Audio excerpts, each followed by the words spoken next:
नमस्कार, आप देख रहे हैं न्यूज प्लस 21। मैं हूं आपके साथ ललिता चक्रधारी। चले डालते एक नजर सुबह की ताजा खबरों पर।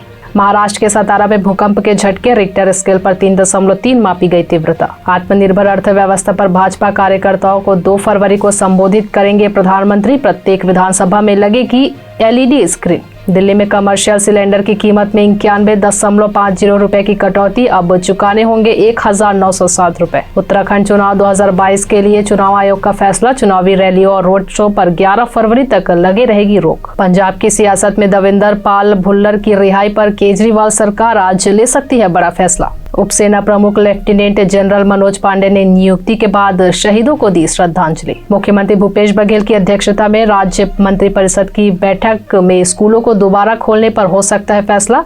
प्रधानमंत्री आवास योजना के रुके हुए काम पर भी निकलेगा रास्ता।